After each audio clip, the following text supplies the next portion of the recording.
Hi, folks. This is Mark by Mark A. Foster, Ph.D., for the Institute for Dialectical Metarealism.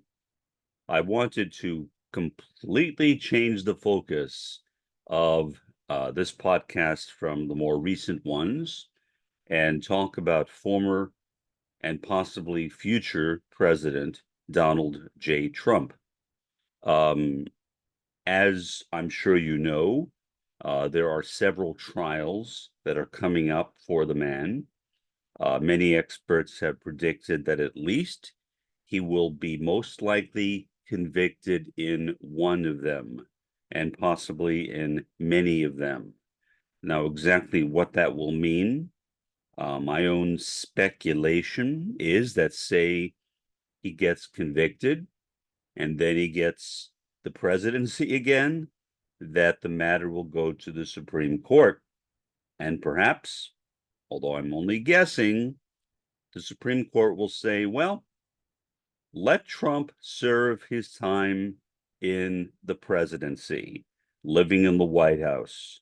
Then, after his term is up, he can move from the White House into the slammer. That's just my guess. Maybe that won't happen.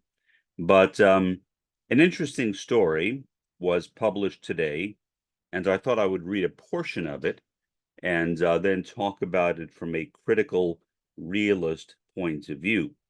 So I'm going to put on my spectacles once again and read you this article. It's a very interesting one. It was published in Newsweek, which, as I have said before, is not my favorite publication.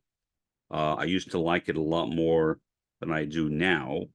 Um, it was pretty much a competitor to Time. I don't think that Time has anything to worry about anymore.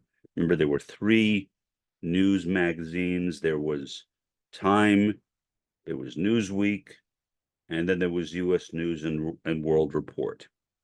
But Time basically, I think, has pretty much a monopoly on that market right now. Okay, this story is headlined, Donald Trump is quote unquote done based on the evidence, legal analyst predicts.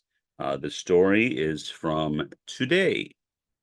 In fact, just about 6 hours ago. So I will read you not the whole story, but just a small part of it. Legal analyst Glenn Kirshner predicted that former President Donald Trump is quote unquote done in the hush money case against him based on the evidence.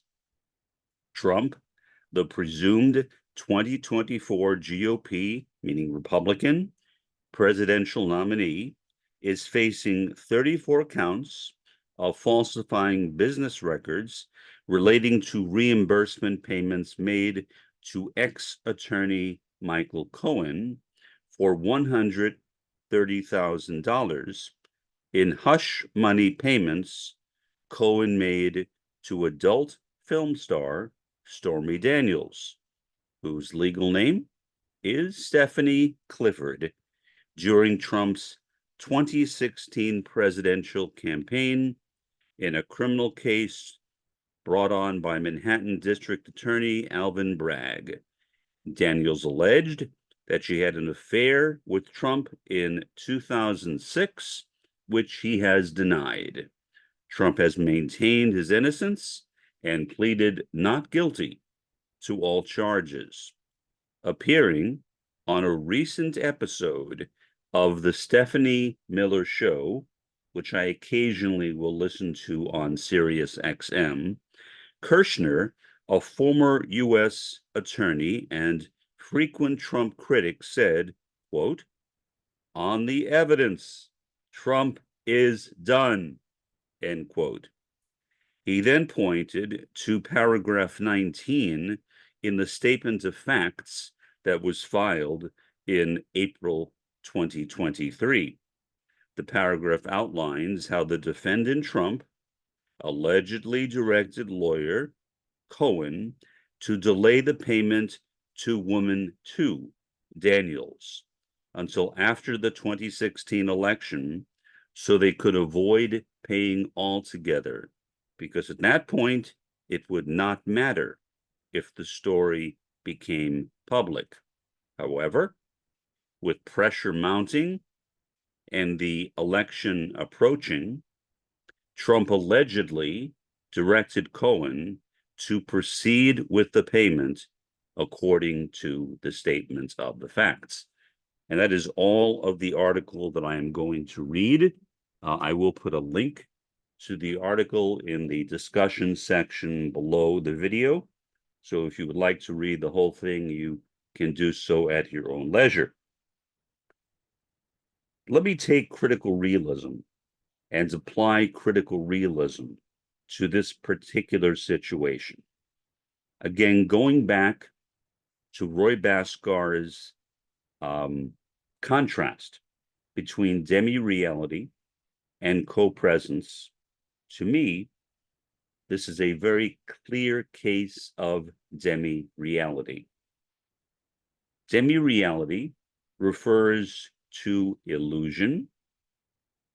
It refers to disunity. It refers to separation or to splitting. In fact, demi-reality was the late Roy Bhaskarian's translation of the Sanskrit word Maya, which is illusion or refers to illusion. So I think that based upon that, we can say that, it appears that this is demi-reality. Is it co-presence? Well, if you think it is, then please tell me how. I don't see how this is unity. I don't see how this is convergence. I don't see how this is a coming together of all sides. It is a splitting at the very least between Donald Trump and Stormy Daniels. Now, whether Trump will be convicted, Kirshner thinks yes, but no one really knows. I mean, that's a matter for the jury to decide. It appears to Kirshner, apparently, that he will be convicted, but he could be wrong.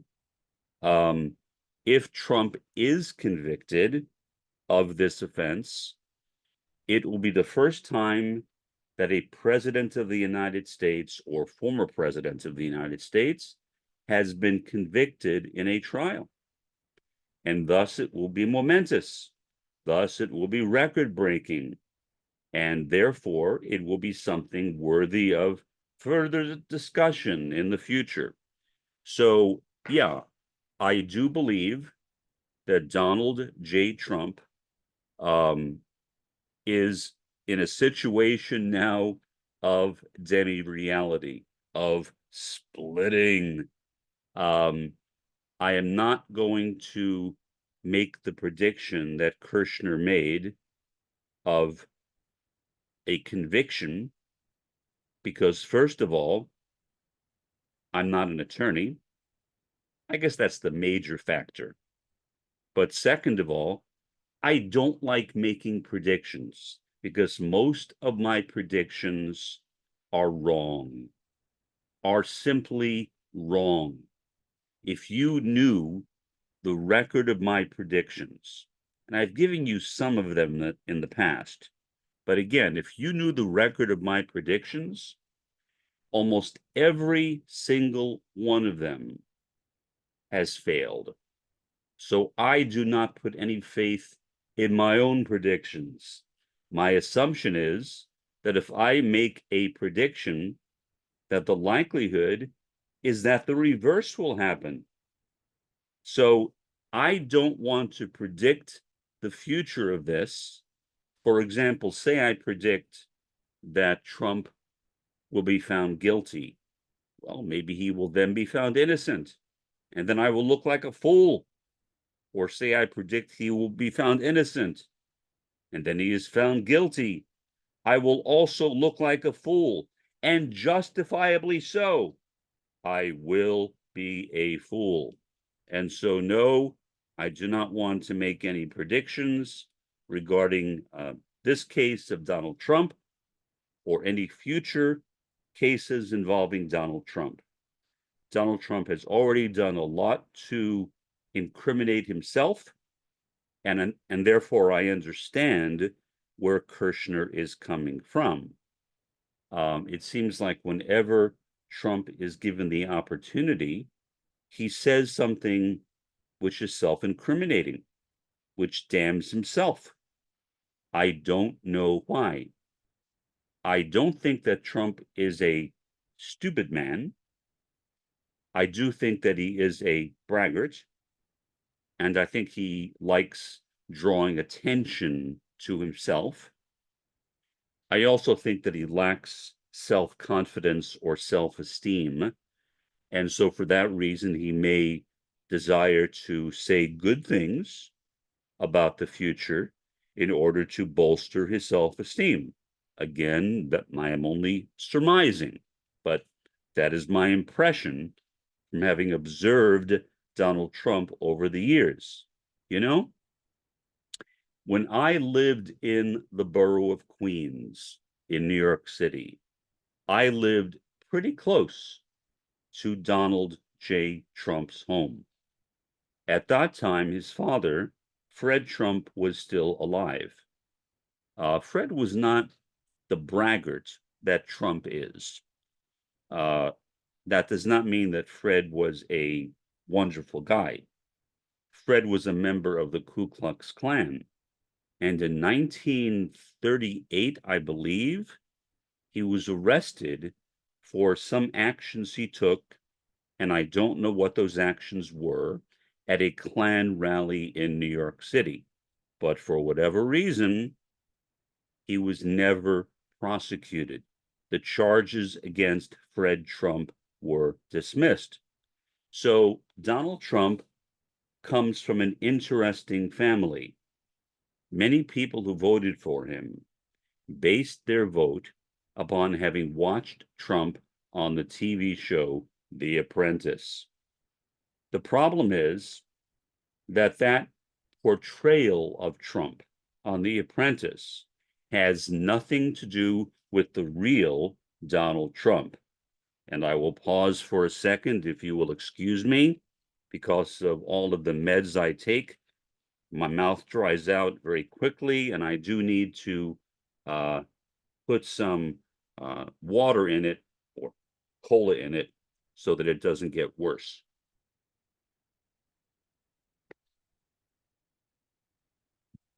My apologies again to my audience, but I was trying to hold off as long as I could, and then I realized I could not hold off any longer.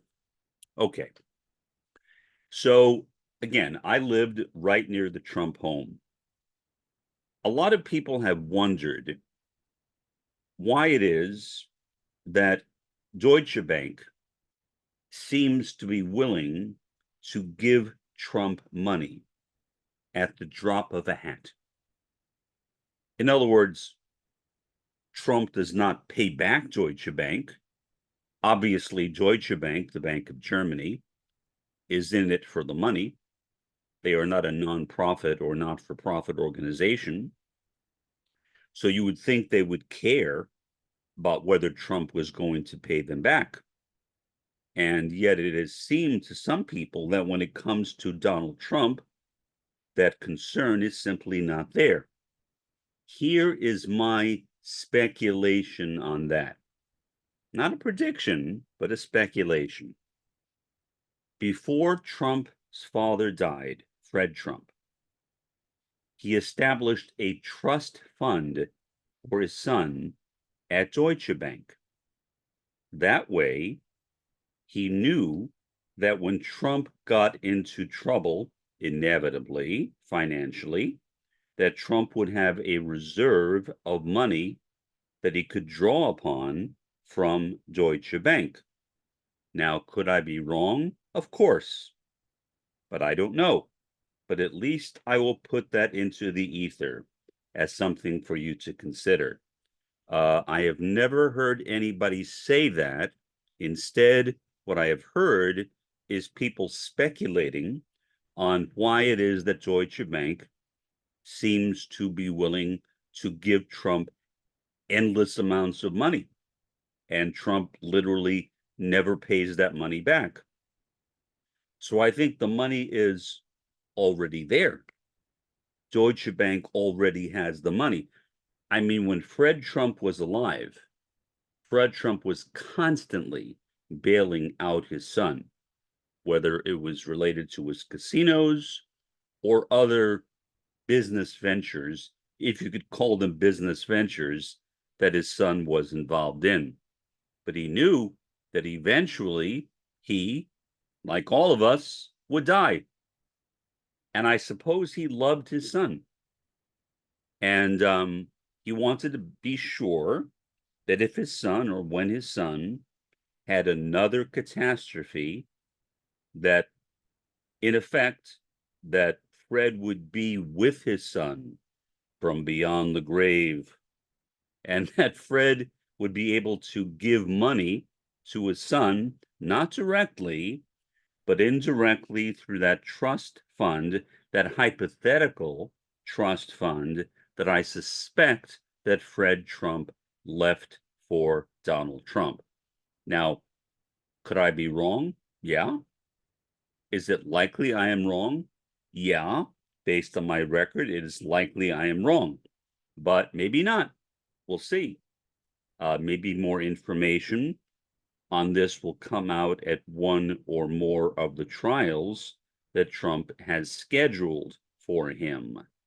So that's basically all I wanted to say regarding Donald Trump.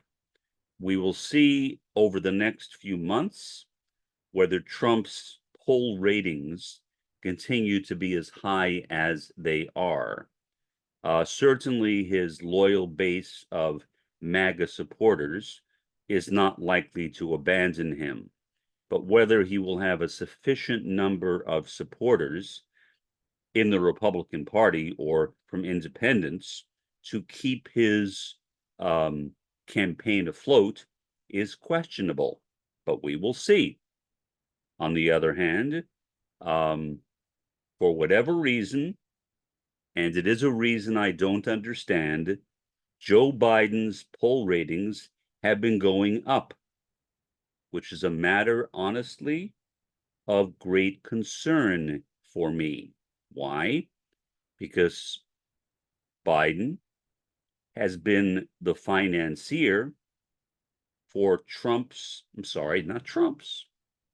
for Netanyahu's war on Hamas. And the fact that the public seems to be willing to forget that, or at least willing to set that aside and to change their views and support Biden in spite of that record of sending money to the Israeli government, which basically has supported the Israeli war on Hamas. I honestly find that to be very upsetting and disturbing, but that's just me. Maybe you might feel differently. Now, I am not making any statements either for or against Biden or for or against Trump. I am simply making observations regarding both of them. In other words, what I thought would happen and what actually is happening. And there seems to be, as always, or almost always, a discrepancy between the two. But for the time being, this has been Mark by Mark A. Foster, Ph.D., for the Institute for Dialectical Metarealism. Have a pleasant day and an even better day tomorrow.